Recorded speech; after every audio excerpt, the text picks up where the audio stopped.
that I feel highly privileged and honored to be here standing before you in this hallowed chamber. I feel blessed and privileged. The last time I was here, sir, was as a military man. Today, I'm standing in here as a retired general. To God be the glory, sir. I am General Christopher Gwabin Musa, retired, the 18th Chief of Defense Staff, Armed Forces of Nigeria. Standing here as a great honor to present myself as nominated by Mr. President as the Minister of Defense of the Federal Republic of Nigeria. I was born, sir, on 25th December 1967 in Sokoto. I spent my formative years in Sokoto before I went to the Nigerian Defense Academy as a member of the 38th Regular Course. I was commissioned in 1991 into the Infantry Corps, and I've been there all through my career. I've had the privilege of serving my country right as a junior officer, medium level, senior level, up when I got to the Chief of Defense Staff of the Armed Forces of Nigeria. For me, it's a defining moment because it gave me the privilege and understanding of the dynamics of the challenges confronting our great nation, Nigeria. And standing here, I pledge to give my best in ensuring that Nigeria is secured and safe. But we cannot do it alone. No single individual can do it. No single parastatal can do it. We need the support of everyone, every Nigerian and everyone living in Nigeria, working together as a team, because it's going to be a teamwork. The enemies we are dealing with are evil forces that don't mean this country well. And they have no respect for human life. And that's why it's important for us to know that if we don't work together, we'll give them the opportunity to continue to perpetrate the evil acts they have been doing. And that's why it's important that we first must love one another, understand that we're in this together, and believe that the challenges we're facing is a Nigerian challenge. It's not only for the armed forces or for the security forces, but it's for everyone working together. I want to assure you that we're going to work united as we did when I was the Chief of Defense Staff. The important thing is for us to take the ownership of the challenges confronting our dear nation. These are things that we can't defeat. We can't win this war. But until we are deliberate about it, until the way we are determined, knowing that we are brothers and sisters, and God has a purpose, putting us here together, is not to destroy ourselves, but to build ourselves up. And that's, for me, the most important aspect, that all Nigerians must put hands together to defeat the enemy. The Sahel is heating up. And you can see what they are doing to Mali. We will not want such situations to come to Nigeria. And that's why our borders must be secured. Our security forces must be empowered, must be supported. And I want to thank you most especially, Mr. President, sir, for all the support given to me when I was the Chief of Defense Staff. It made a great difference. The National Assembly stood by us all through. Despite the challenges, we were able to move forward. And I can assure you that together, as a servant of this nation, we will continue to work together in ensuring that we secure our dear country. Nigeria is great. And we will never be ashamed, and nobody can intimidate us. That I know. Because we are one people, God's people, that will continue to foster, no matter what other ones are saying. Everybody in the world knows Nigeria is great. Thank you, Mr. President, sir. Distinguished senators. Let me start from the last one, sir. The issue of kidnapping of students, very unfortunate. But I think since last year, the Safe School Initiative was carried out. I think we need to look at it critically and make sure that it is holistic in its approach. Now, we must build the resilience of our communities because crime is localized. We're able to build the capacity of the locals themselves to be the first responder, because when they come, since security agencies cannot be everywhere, it's good we build them. Our schools must be secured. You see, most of the schools that have been built, you go and visit them, no perimeter fence. they are left exposed. Information conveyance, again, has been an issue. Before these informations are relayed, the use of technology. So, sir, we're going to make sure that we do a whole of society approach into addressing this issue of kidnapping of school. With technology, working together with the armed forces, the police, and other security agencies, and the communities. I think that's where the gap has been. We will be able to address that properly, and we'll be able to also secure these children and to stop issues of kidnapping all over the country. Distinguished Senator Ahmed Lawan, sir, thank you very much, sir. I think one basic area we're also going to look at is accountability of the armed forces. Whatever funds has been made, we want to make sure that the funds are properly utilized. And I think that is very critical so that we can make sure that whatever it is we're getting are things that will help us and assist us in the members of the armed forces in carrying out their action. Senator Mongonusa, on the issue of policy. Yes, sir, I've been operational all through my life. Now the issue of policy, and I think that's very important, sir. What we have observed over time is that with the MDAs, we have not really been able to get the full support of the MDAs. I think one mistake we make is we think the armed forces can solve all the problems. The armed forces solution is just 20-25%. Majority has to do with good governance, building capacity, working together with all the other MDAs. The police has a lot to contribute. Civil defense, all other agencies, including Foreign Service, Ministry of Foreign Affairs, Interior. So we need to harmonize all this diplomatically again, our neighboring countries, Cameroon, Chad, Niger, Benin Republic. We need to also reach out to them because if they're able to secure their own borders, it means our own borders will be secured.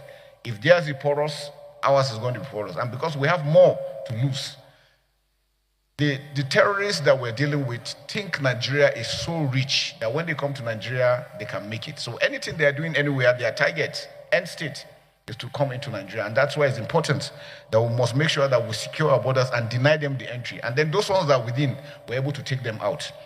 There will be zero policy on anything banditry, terrorism. We're going to go out. I'll make sure that the armed forces will go fully all out, working together with the locals. Because like I said, sir, security is localized. If we don't carry the communities along, we're going to continue to run in issues. So that's why it's important that we must bring them together, working with the state governments particularly.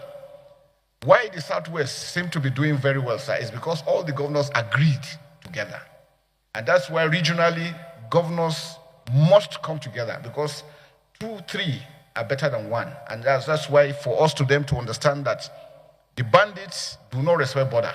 They do not at all. They are, in fact, where they get their strength is the ability to run when you attack them, especially around Sokoto area, they enter Niger.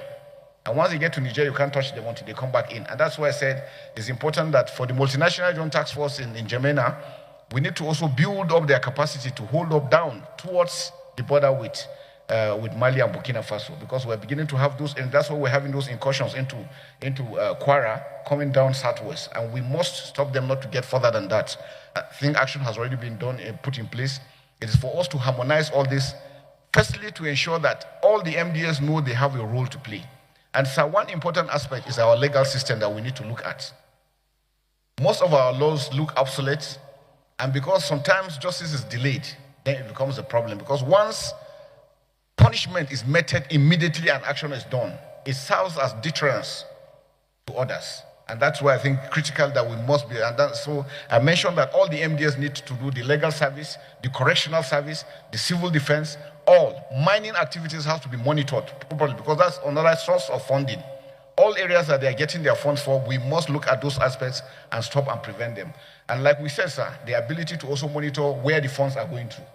If we're able to do that holistically using technology, sir, we'll achieve so much. Thank you very much, sir. Thank you very much, sir.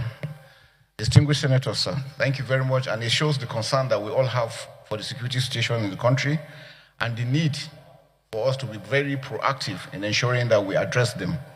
So starting with the issues of General Uba, very unfortunate for a brigade commander to be captured and shown the way they did. It's really unfortunate and it's very painful. I want to assure Nigerians that we will not stand by and see terrorists have the capacity to do such. We're going to go after them fully, working together with all the security agencies and all the NDAs that I've said. We're going to investigate fully. So I know the Senate has established a committee to look into that.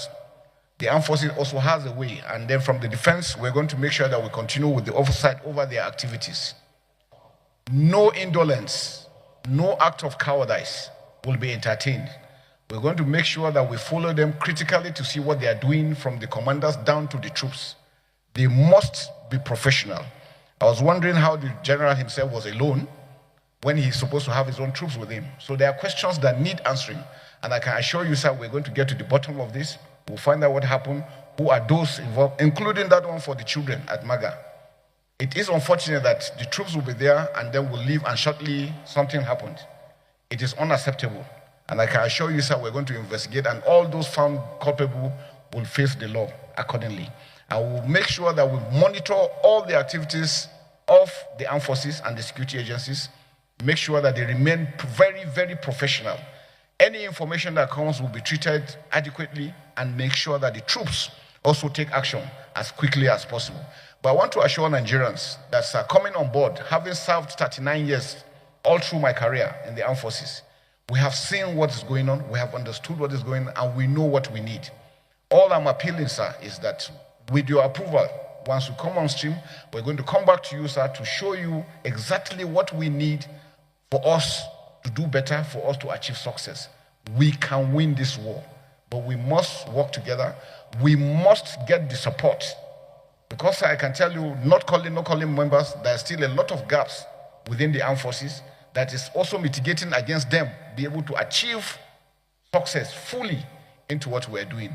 And like I said, we need the state governors, we need everyone to be on board for us to be able to achieve that. So my assurance is, from day one, we're going to monitor and review all our activities, all the operations that we're doing. Where we have done wrong, we're going to take measures to address them. Where things need to be done, we're going to, and then we're going to come back again, sir, because there are areas that we need your support. And like Senator Lawan mentioned, the issue of funding.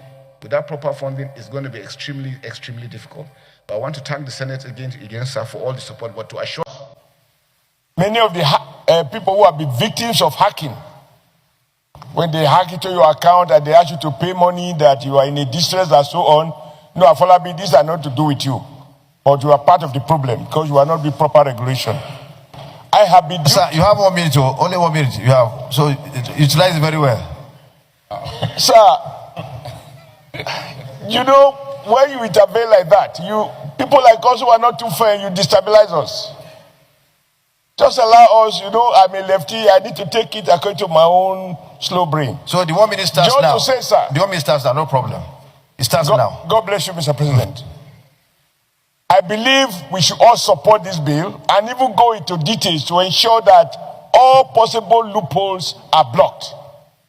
Because when they hacked into my account, I found that all the institutions used are this OPay, MoneyPoint, etc. None of the registered banks were used. And when I asked, I'm told that's it. They don't have a branch in Abuja. They don't employ labor. They bear no social responsibility. So I think in addition to all those insurances, all these loopholes will be blocked.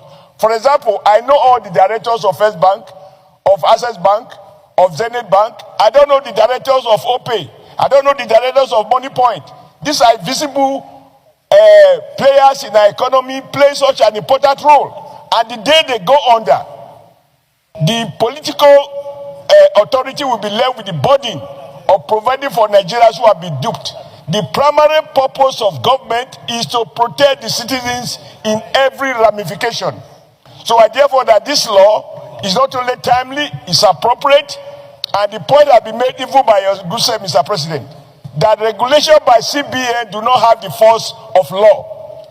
Law can be enforced in court. Regulations, I'm not too sure of the standard. So I think we should support it, and I will encourage you to do more detailed line inquiry to ensure that all the loopholes are captured, including the owners of the Thank you very much. Your time is off. Senator Salisu Shuaib. Analog is on the fringe. Online transactions are the mainstream. So therefore, to that extent, we need to look at our laws to ensure that they reflect the current realities. And that's why a few days ago, there was the National Digital Economy and E-Government Bill that is supposed to provide omnibus regulatory clarity for online transactions, but it's not enough. Every sector must also come with some new laws to address the specific challenges of that sector where the national digital economy and e-government bill provide overall. Now, in conclusion, I'd like to make 2 requests. Number 1, I would like this committee to be part. Your time is off. Just 1 minute. I'd like this committee to be part of the committee that will look at this bill when it goes for referral, because Thank you. Thank you. That's noted. That's noted. Senator Jimoh Ibrahim, Professor of War. Tax acts. In other words, we are now free from money laundering and all that. This bill is in tandem with the global thinking that Nigeria is now a safe place to do investments. The earlier we quickly enact this amendment and put our law in tandem with the global financial laws, the better. I must congratulate Mr. President and the President of Nigeria for removing Nigeria's name from Financial Action Task Force, because the pleasure of that is that it was difficult for us to even send school fees of our children or buy the thing abroad without extreme, extreme questions that we need to answer on money laundering acts. Now that we are no longer there, thanks to the President for the good success he records on the economy by removing Nigeria's name from this very dangerous task force globally. So I urge you, Mr. President, and my distinguished colleagues, that we make this amendment very quickly, as Bob and Senator Abiru, to make sure that we are in tandem with global financial security. Thank you, Mr. President. Thank you, Senator Jimoh Ibrahim, and an ambassador designate for your wonderful intervention.